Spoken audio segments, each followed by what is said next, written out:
बच्चों टॉपिक जो आज हमारे पास है वो है कॉन्सेप्ट ऑफ वेव्स। वेव के कॉन्सेप्ट को हम स्टार्ट करते हैं from the very basic idea of energy transportation, कि हम एनर्जी को कैसे कैसे ट्रांसपोर्ट कर सकते हैं। देखो, एनर्जी को ट्रांसपोर्ट करने के दो मेथड हो सकते हैं, एक मैटर को खुद इस्तेमाल करते हुए और एक सिर्फ मैटर की प्रेजेंस को इस्तेमाल करते हुए। ठीक है, फॉर एग्जाम्पल अगर हम मैटर के थ्रू एनर्जी को ट्रांसफर करते हैं तो आप ये गन फायर करने वाले पर्सन को देख रहे हैं।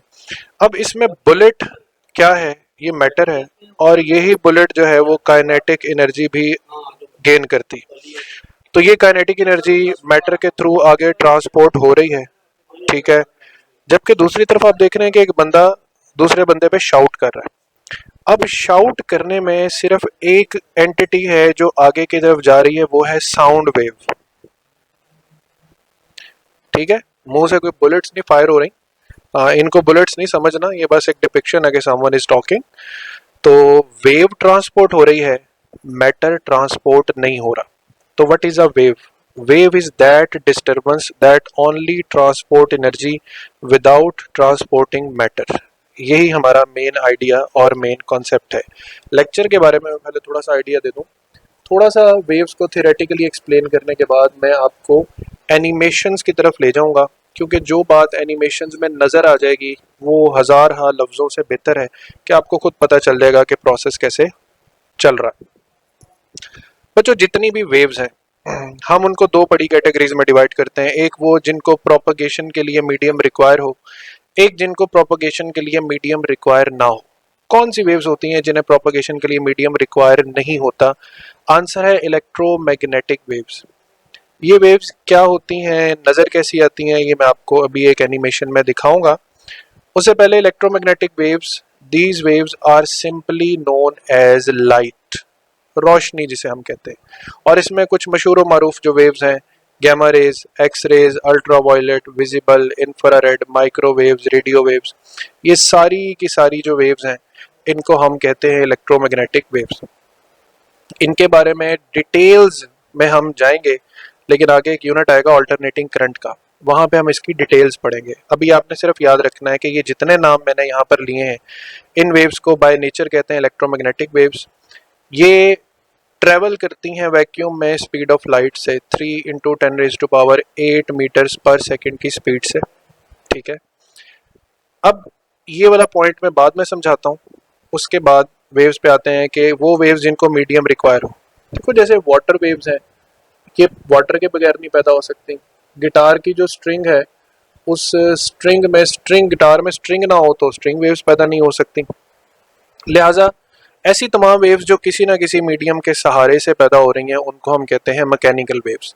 मैकेनिकल वेव्स बाय शेप दो तरह की होती हैं, एक ट्रांसवर्स और एक लॉन्गिट्यूडनल। ठीक है, ये प्रोपगेट कैसे करती हैं, जस्ट इन सम मिनट्स आप इसको एनिमेशंस में देख लेंगे। लॉन्गिट्यूडनल वेव्स की एग्जांपल है साउंड वेव्स इन एयर, और ट्रांसवर्स वेव्स की जो एग्जांपल है वो है वेव्स इन अ स्ट्रिंग। इसी तरह अर्थ को एक वेव्स में भी एक एग्जांपल लॉन्गिट्यूडनल वेव्स की है और एक एग्जांपल जो है वो ट्रांसवर्स वेव्स की है। अब थोड़ा सा मैं बिहेवियर बताऊं। जब कोई वेव किसी मीडियम को ऐसे इस्तेमाल करे कि उसके मीडियम के particles up and down motion perform करें और वेव एनर्जी को लेके आगे बढ़ती जाए, यानी पार्टिकल्स का मोशन इस तरह से है और वेव का मोशन इस तरह से है, तो देखें पार्टिकल्स का मोशन वेव के मोशन के परपेंडिकुलर है। इस परपेंडिकुलर वर्ड पे आपने फोकस करना। तो जहां आपसे ये कहा जाए the wave in which particles of the medium vibrate perpendicular to the direction of propagation of wave, the wave is called, the answer is transverse wave.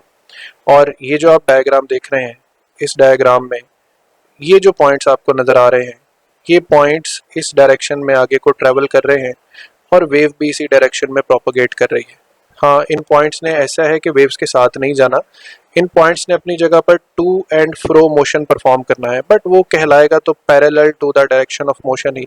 तो जहां पर किसी वेव की डेफिनेशन में पैरेलल का वर्ड आपको प्रोमिनेंट नजर आए तो याद रखें ये कौन सी वेव होगी, लॉन्गिट्यूडनल वेव होगी। ट्रांसवर्स और लॉन्गिट्यूडनल वेव्स के बारे में यहाँ पर मैंने दो पॉइंट्स लिखे हुए हैं।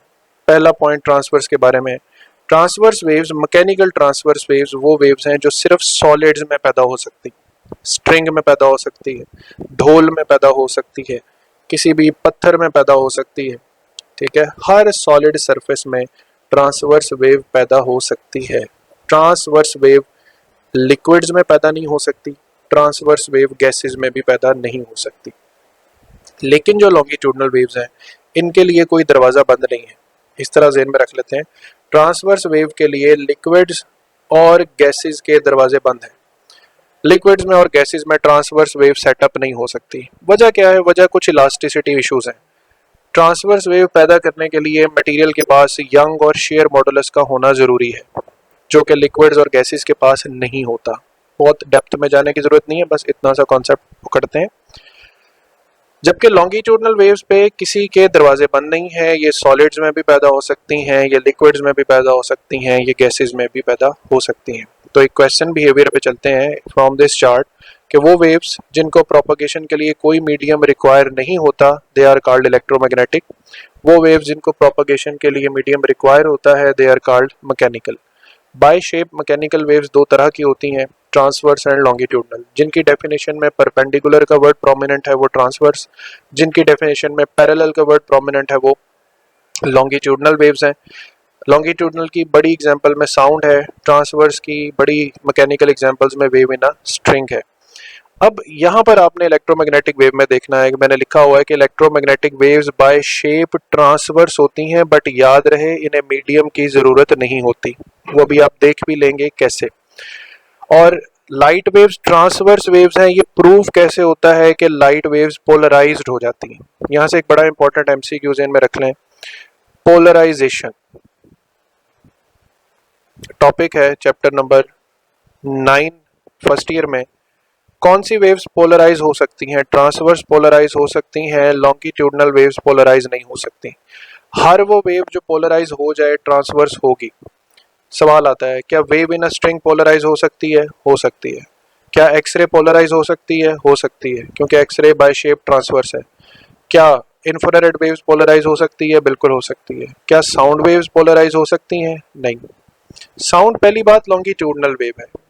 साउंड पहली बात क्या है? लॉन्गिट्यूडनल वेव है। लॉन्गिट्यूडनल वेव्स पोलराइज नहीं होती। वो कौन सा एक्सपेरिमेंट है जिसे करने के बाद हम फर्क जान सकते हैं कि कौन सी वेव ट्रांसवर्स है, कौन सी लॉन्गिट्यूडनल है? जवाब क्या है? जवाब है पोलराइजेशन। ठीक है, पोलराइजेशन के जरिए हम प्रूव कर सकते हैं कि कोई वेव बाय नेचर ट्रांसवर्स है या लॉन्गिट्यूडनल है। सबसे स्ट्रिक्ट प्रूफ ही पोलराइजेशन है, क्योंकि बच्चों वेव ट्रांसवर्स हो या लॉन्गिट्यूडनल हो, दोनों v is equal to f lambda को ओबे करती। वेव ट्रांसवर्स हो या लॉन्गिट्यूडनल हो, दोनों वेव्स इंटरफेयर कर सकती हैं, दोनों वेव्स डिफ्रैक्ट हो सकती हैं, दोनों वेव्स रिफ्लेक्ट हो सकती हैं, दोनों वेव्स रिफ्रैक्ट हो सकती हैं। लेकिन एक प्रॉपर्टी जिसमें जाके दोनों के रास्ते अलग हो जाते हैं वो पोलराइजेशन है। ट्रांसवर्स वेव्स पोलराइज हो जाती हैं, लॉन्गिट्यूडनल वेव्स पोलराइज नहीं हो सकती। यहाँ तक की डिस्कशन फ्रूटफुल रही है माइंड के लिए? तो मुझे बताएं, फिर आगे बढ़ते हैं। ओके हो गया। इसके बाद मैं थोड़ी सी चीजों के हिंट्स आपको देता जाऊं ताकि आगे जाके वो चीजें अजनबी सी ना महसूस हों। एक स्ट्रिंग में अगर दो पल्सेस इस तरीके से आपस में एक दूसरे की तरफ जा रही हैं तो this portion is known as crust, this is also known as crust. तो ये दोनों क्रस्ट जब आपस में एक दूसरे से मिलेंगे तो ये रिजल्टेंट में एक बड़ा क्रस्ट डेवलप करेंगे। इस पॉइंट को, इस सिचुएशन को हम नाम देते हैं सुपरपोजिशन ऑफ द वेव्स का। सुपरपोजिशन ऑफ वेव्स में अगर ये वेव का एम्पलीट्यूड y1 है और ये वेव का एम्पलीट्यूड y2 है। एम्पलीट्यूड क्या है? मीन से कितना ऊंचाई तक गई हुई है वेव। जैसे समंदर में जो लहर जितनी ऊंची होगी उसका एम्पलीट्यूड उतना ज्यादा होगा। तो बच्चों ये जो एम्पलीट्यूड होगा it will simply be the arithmetic sum y total is equal to y1 plus y2। अब ये दोनों प्लस हुए हैं क्योंकि दोनों पॉजिटिव साइड पे हैं। अगर ये वाली पल्स ऑपोजिट साइड पर होती तो फिर हम इसको y1 प्लस के बजाय y1 माइनस 2 लिखते। और फिर बच्चों इसी तरह सेम साइड पे अगर ये दोनों आपस में ऐड अप हो रहे हैं तो ये बिहेवियर कहलाएगा कंस्ट्रक्टिव। और अगर ये ऑपोजिट साइड से ऐड अप होंगे तो एक दूसरे के इफेक्ट को कैंसल आउट करेंगे और इस सूरत में ये क्या कहलाएगा? डिस्ट्रक्टिव। फिर यही सुपरपोजिशन हम आगे फर्दर इस तरह पढ़ते हैं कि अगर हमारे पास दो वेव्स हों और दोनों की डायरेक्शन सेम हो और वो आपस में सुपरपोज करें तो इससे पैदा होता है इंटरफेरेंस। हमारे पास दो वेव्स हों लेकिन दोनों की डायरेक्शन भी सेम हो, ठीक है, यहाँ पे फ्रीक्वेंसी भी सेम हो, सेम फ्रीक्वेंसी सेम डायरेक्शन। यहाँ पे डायरेक्शन सेम है मगर फ्रीक्वेंसी में थोड़ा सा डिफरेंस हो तो फिर उससे बीट्स पैदा होती हैं। बीट्स की शक्लो सूरत अगर आपको याद हो तो इस तरह से दो लाइंस को इस तरह बना के इनके दरमियान फिलअप कर दें इस तरह से वेव्स एम्पलीट्यूड को, तो periodic rise and fall in the intensity of sound is known as beats. इसी तरह बच्चों दो वेव्स हों, फ्रीक्वेंसी उनकी सेम हो मगर उनकी जो डायरेक्शन है वो ऑपोजिट हो, तो इस तरह का सुपरपोजिशन किन तरह की वेव्स को जन्म देता है? इस तरह का सुपरपोजिशन जन्म देता है स्टेशनरी वेव्स। तो ये तीनों कॉन्सिक्वेंसेस किस चीज के हैं? सुपरपोजिशन के हैं, जिनमें से हमारे यूनिट में इंटरफेरेंस भी हमने पढ़ना है और हमारे यूनिट में हमने स्टेशनरी वेव्स भी पढ़ना है। अब हम चलते हैं एक एक करके एनिमेशंस की तरफ। तो let's change the screen here. अच्छा जी, पहले तो मुझे ज़रा सब बच्चे कंफर्म कर लें सबको ये स्क्रीन विजिबल हो गई? ओके, तो सबसे पहले हम ट्रांसवर्स और लॉन्गिट्यूडनल वेव का डिफरेंस जो है ना वो देखते हैं। ठीक है, इसको दोबारा से प्ले करते हैं। तो वॉच केयरफुली कि देखें यहाँ पर जो ऊपर वाली वेव है इसमें particles of the medium forward backward move कर रहे हैं, ये जिसमें बहुत ज़्यादा पार्टिकल्स नज़र आ रहे हैं। और नीचे वाली जो लाइन है इस लाइन में देखें आपको उतार चढ़ाव महसूस हो रहा है। तो जो अबव वेव है वो किस वेव की एग्जांपल है? क्या आंसर करेंगे? लॉन्गिट्यूडनल। और जो दूसरी वेव है वो किसकी एग्जांपल है? ट्रांसवर्स की। ट्रांसवर्स वेव को और बेटर अंडरस्टैंड करने के लिए सबसे अच्छी एनिमेशन है ये फेट एनिमेशन, जिसको आप खुद भी इंटरनेट पे यूज कर सकते हैं। तो बच्चों आप ऐसा करें कि ये देखें, किसी एक ग्रीन डॉट को फोकस कर लें। ये जो इस पे मैंने कर्सर लेकर आ रहा हूँ, इस ग्रीन डॉट को फोकस करें और मुझे बताएं क्या ये वेव के साथ आगे जा रहा है?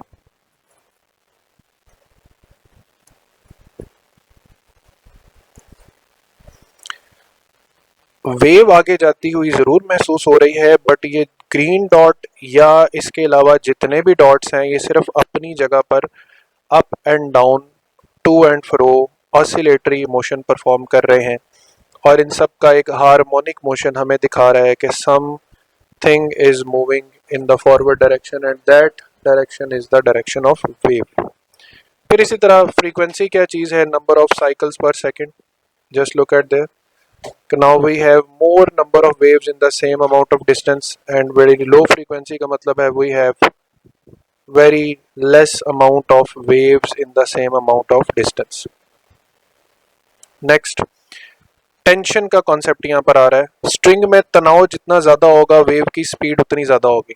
ये देखिए, मैं टेंशन यहाँ से कम करूँगा तो वेव की स्पीड कम हो गई है, मैं टेंशन और कम कर दूंगा तो वेव की स्पीड और भी कम हो जाएगी। तो greater the tension in the string greater will be the speed.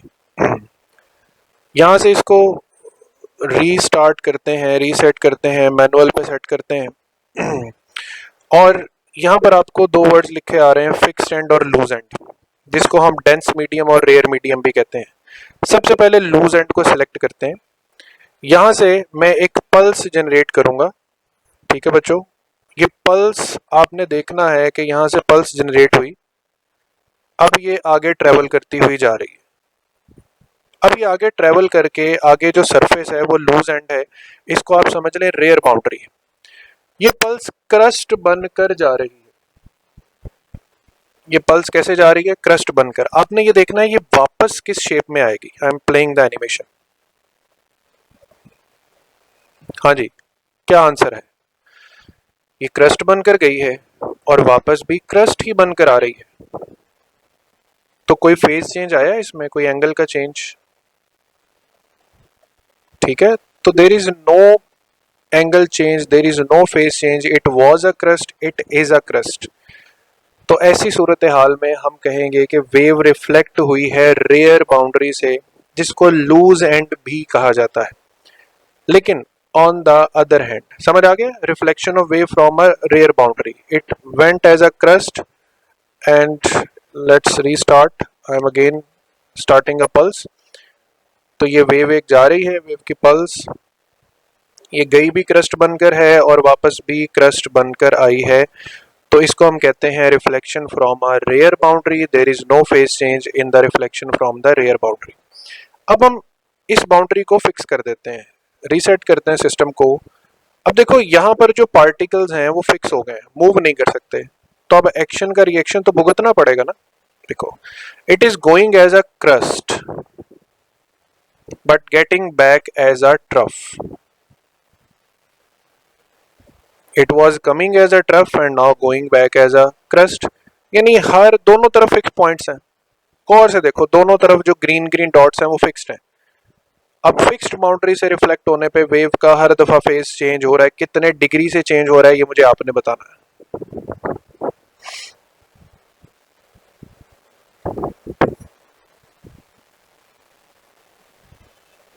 That's very good.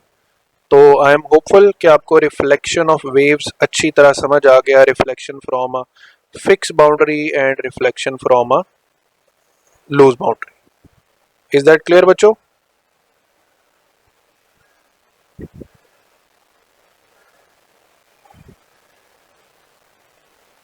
ठीक है, इसके बाद हम जरा सुपर पोजिशन के कॉन्सेप्ट पर आते हैं। सुपर पोजिशन का जो कॉन्सेप्ट है वो क्या कॉन्सेप्ट है उसको पहले देखते हैं। देखो, ये दो वेव्स हैं, इन दोनों वेव्स को मैं एक दूसरे के करीब लेकर आता हूँ। करीब आने पर ये देखो आपस में एड अप हो रही हैं। ये जो नीचे वाली जरा ग्रेश सी लाइंस हैं ये एक्चुअल वेव्स हैं, और जो रेड लाइन है ये इनका रिजल्टेंट है।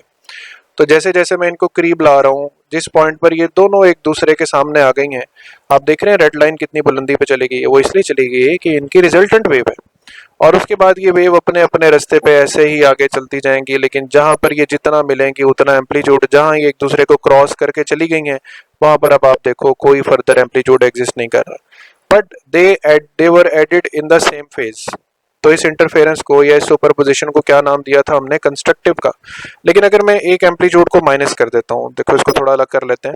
अब ये माइनस एम्पलीट्यूड है, ये प्लस है। अब जब ये दोनों एक दूसरे की तरफ बढ़ेंगे और दोनों एक दूसरे के सामने आएंगे, वो और से देखना, ये ऊपर वाला हिस्सा क्रस्ट है, नीचे वाला हिस्सा ट्रफ है। रिजल्टेंट लाइन वहीं की वहीं खड़ी हो गई है, ना ऊपर गई है ना नीचे गई। तो अगर दो वेव्स आउट ऑफ फेज मिलती हैं, दो वेव्स आउट ऑफ फेज मिलती हैं तो रिजल्टेंट को डिक्रीज करती हैं। दो वेव्स अगर इन फेज मिलती हैं तो वो रिजल्टेंट को इंक्रीज करती हैं। Is it also clear to everyone? जी बच्चा पार्टी। ओके, अब हम चलते हैं, दोबारा सुन लें। ये दो वेव्स हैं हमारे पास, ठीक है। ये फर्स्ट वेव है, ये सेकंड वेव है। ये दोनों जैसे जैसे एक दूसरे की तरफ बढ़ेंगी और बढ़ के आगे गुजर जाएंगी, तो जहां ये मिलेंगी उस एक लम्हे, उस एक पॉइंट को हम सुपर पोजिशन पॉइंट का नाम देंगे, ठीक है। अब चूंकि ये इन फेज मिल रही है, इन फेज मिलने का मतलब है कि क्रस्ट में क्रस्ट मिल रहा है, ट्रफ में ट्रफ मिल रहा है, ठीक है। दोनों नेगेटिव कर देंगे, ले दोनों -3 कर दें। अब भी देखें, दोनों ट्रफ ट्रफ में मिल रहा है तो भी एम्पलीट्यूड इंक्रीज कर रहा है मगर नेगेटिव डायरेक्शन में। अब एम्पलीट्यूड इंक्रीज कर रहा है मगर पॉजिटिव डायरेक्शन में, ठीक है। अब देखो, एक वेव का एम्पलीट्यूड थोड़ा सा कम कर देते हैं, इनको पीछे लेकर जाते हैं। हाइट का फर्क नजर आ रहा है ना? फर्ज करो ये 3 मीटर है, ये 2 मीटर है, तो रिजल्टेंट वेव बच्चों कितने मीटर होगी, क्या ख्याल है? 3 और 2 5, 2 और 2 नहीं, 3 और 2, ठीक है। तो ये है सुपरपोजिशन। अब मैंने आपको 3 कॉन्सिक्वेंसेस बताए थे सुपरपोजिशन के, कि दो वेव्स सेम डायरेक्शन में सेम फ्रीक्वेंसी में ट्रेवल करेंगी तो दे will give you constructive interference. अब इस जरा एनिमेशन को समझना है। इसमें जो सबसे ऊपर वाली रेड वेव है ये वेव नंबर 1 है, नीचे ब्लू वाली वेव नंबर 2 है, और जो तीसरी वेव है सबसे नीचे, ये इन दोनों का रिजल्टेंट है।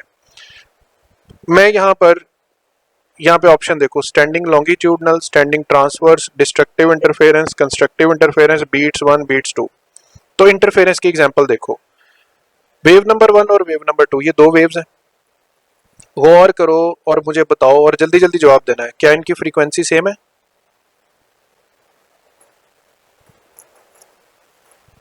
स्पीड अप होके जरा, फ्रीक्वेंसी सेम है। फ्रीक्वेंसी देखो, नंबर ऑफ साइकिल्स पर सेकंड में फ्रीक्वेंसी सेम होने की एक निशानी यहाँ पे लिखी हुई है, ये वेव 1 की भी 0.6 हर्ट्ज 7 हर्ट्ज है, वेव 2 की भी 0.6। तो देखो दोनों वेव की फ्रीक्वेंसी सेम, फ्रीक्वेंसी के साथ साथ डायरेक्शन भी सेम, ठीक है। ये देखो ये वेव 1 और ये वेव 2। अब डेफिनेशन देखो, two waves having same frequency and travelling in the same direction, ये सेम डायरेक्शन में जा रही, when they will superpose they will give rise to the phenomena of interference. अब ये कौन सा इंटरफेरेंस है, जवाब है ये कंस्ट्रक्टिव इंटरफेरेंस है।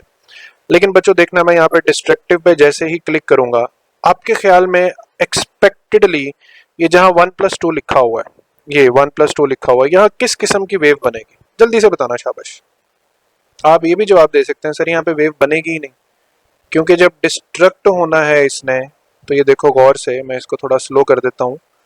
तो दो वेव्स हैं, सेम फ्रीक्वेंसी है, सेम डायरेक्शन में जा रही हैं, मगर ऐसा हो गया है कि क्रस्ट के सामने ट्रफ आ रहा है, ट्रफ के सामने क्रस्ट आ रहा है, ये दोनों एक दूसरे के इफेक्ट को क्यों कैंसिल कर रही हैं, वापस जाके मैं आपको इस पॉइंट पे बताता हूँ कि अगर एक एम्पलीट्यूड पॉजिटिव है और दूसरा एम्पलीट्यूड नेगेटिव है, तो देखो इनके मिलने से क्रस्ट के सामने क्रस्ट के सामने ट्रफ आ रहा है, तो बेटा इनके मिलने से रिजल्टेंट एम्पलीट्यूड 0 हो रहा है। यही वजह है कि हमारे पास यहाँ पर रिजल्टेंट में कोई लाइन नहीं बन रही। तो ये मैंने आपको दो तरह के इंटरफेरेंस दिखाए, एक कंस्ट्रक्टिव और एक डिस्ट्रक्टिव।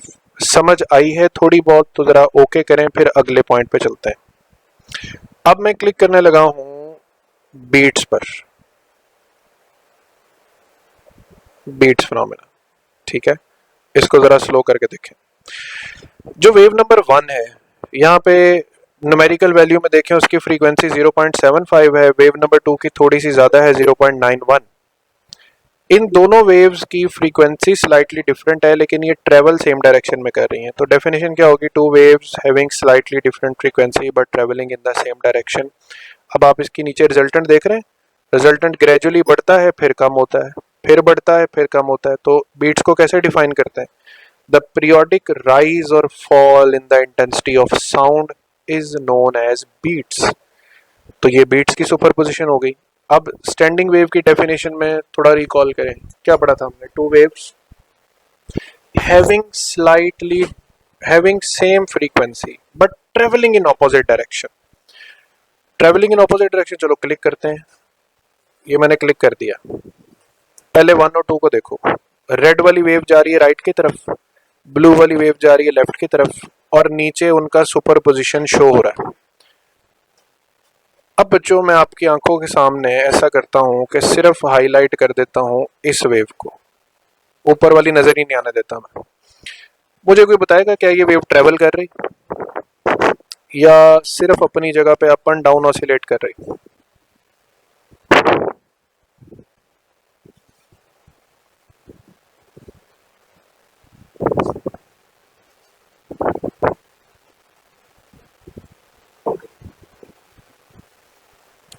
और फिर देखो इसमें आपको कुछ ऐसे पॉइंट्स नजर आ रहे हैं जो परमानेंटली फिक्स्ड हैं। ये पॉइंट 1, इसी तरह ये पॉइंट 2, ये पॉइंट 3। तो ये है तो स्टेशनरी वेव, क्योंकि ये नजर ही स्टेशनरी आ रही, ये लग ही नहीं रहा कि ट्रेवल कर रही। तो ऐसा ही है, ये ट्रेवल कर भी नहीं रही, ये तमाम के तमाम पॉइंट्स। अब मुझे कोई बताएगा बच्चा, ये जो फिक्स डिस्प्लेसमेंट या फिक्स पॉइंट्स हैं, इन पॉइंट्स का क्या नाम है? पढ़ा हुआ है आपने स्टेशनरी वेव्स में? Very good. इन पॉइंट का नाम है नोड पॉइंट्स। तो नोड्स के बारे में याद रखें, स्टेशनरी वेव में वो पॉइंट्स जो हमेशा एट रेस्ट रहते हैं, जिनसे आगे एनर्जी प्रोपोगेट करके जा नहीं सकती, उनको कहते हैं नोड्स। और बच्चों ये जो वेव का मैक्सिमम डिस्प्लेसमेंट वाला पॉइंट है, ये जहां पे मैं कर्सर को ला के खड़ा कर दिया है, इस पॉइंट को क्या बोलते हैं?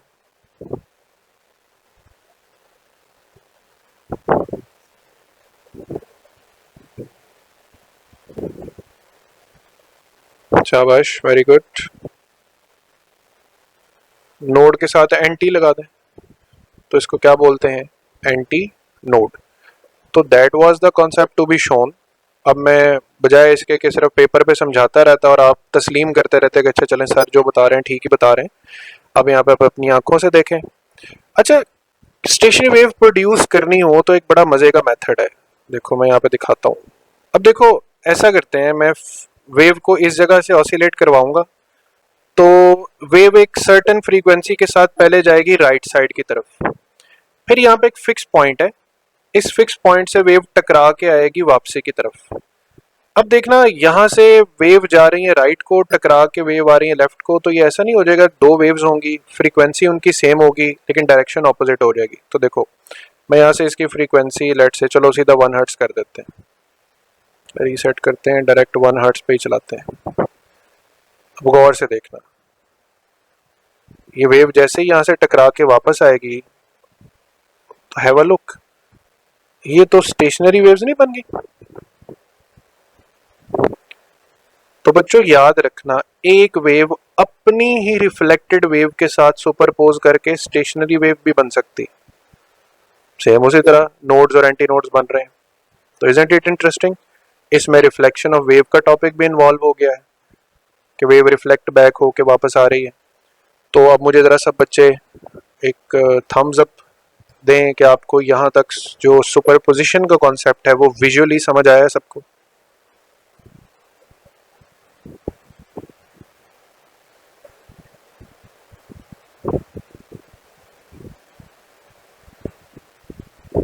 चले अब मैं आपको इलेक्ट्रोमैग्नेटिक वेव्स जो है उनका भी एक, हाँ ये देखो ये इलेक्ट्रोमैग्नेटिक वेव्स, यहाँ पर इसको थोड़ा सा जूम इन करते हैं, यहाँ पर मैं इसको प्ले करता हूँ। तो ये इलेक्ट्रोमैग्नेटिक ऑसिलेशंस हैं। ये जो रेड वाले वेक्टर्स आपको नजर आ रहे हैं ये इलेक्ट्रिक फील्ड के वेक्टर्स हैं, और जो ब्लू वेक्टर्स आपको नजर आ रहे हैं ये मैग्नेटिक फील्ड के वेक्टर्स हैं।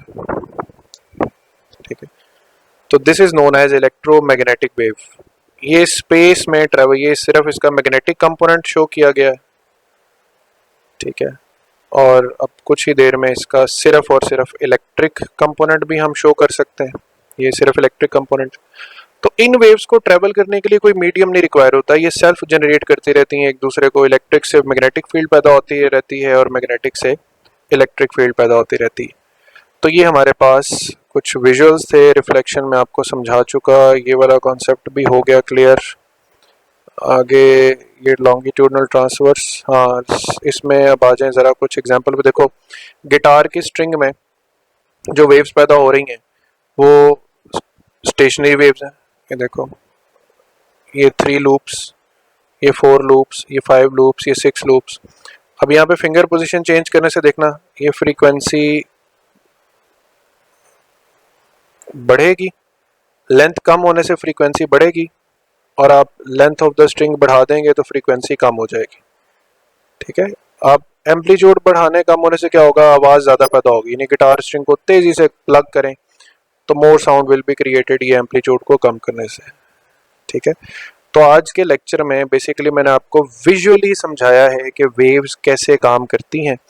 कल के लेक्चर में हम थियोरेटिकली देखेंगे कि हमने वेव्स में से क्या क्या प्रोसेस जो है वो जनरेट करना है। तो यहाँ तक आप सब बच्चों को लेक्चर समझ आ गया। लेक्चर की मैंने रिकॉर्डिंग कर ली है तो मैं इसको रेंडर करके तो आपके साथ शेयर कर दूंगा।